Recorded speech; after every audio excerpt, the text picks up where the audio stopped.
మన ప్రభువుని ప్రియరక్షకుడని యేసయ్య దివ్యనామలో మీ అందరికీ నా శుభవందనాలు తెలియజేస్తున్నాను. ప్రార్థన అనేది ఒక సూత్రము కాదు, అది దేవునితో సంభాషణ. అయితే కొన్నిసార్లు మన ప్రార్థనా సమయాన్ని నూతన పరుచుకోవడం కొరకు మనం ఒక పద్ధతిని ఉపయోగించవలసిన అవసరం ఉంది. కీర్తనలతో లేక వాక్య భాగాలతో ప్రభు మనకు నేర్పిన ప్రార్థన మాదిరిగా ఆరాధన, పశ్చాత్తాపం, కృతజ్ఞత మరియు విజ్ఞాపన పద్ధతిలో మనం ప్రార్థన చేయవచ్చు. పరిశుద్ధ గ్రంథంలోని అనేక లేఖన భాగాలు ఇతరుల కొరకు ప్రార్థన చేయమని ప్రోత్సహిస్తుంది. మన చేతికి ఎలాగైతే 5 వేళ్లు ఉన్నాయో, ఈ 5 వేళ్ల గురించి ఆలోచించినప్పుడు మనకు చక్కటి ప్రార్థన అనుభవం, ప్రార్థనా విధానం మనకి అర్థమవుతుంది.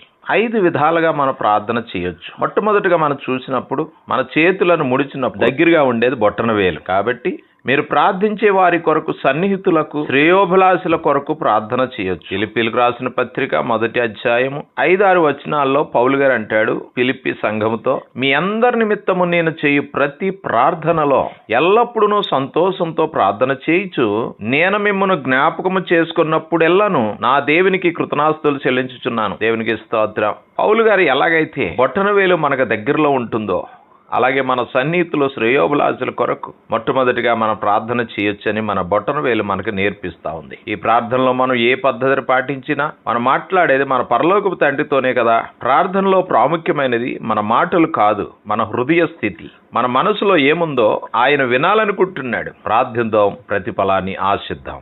దేవుని కృప తోడేండునుగా. ఆమేన్.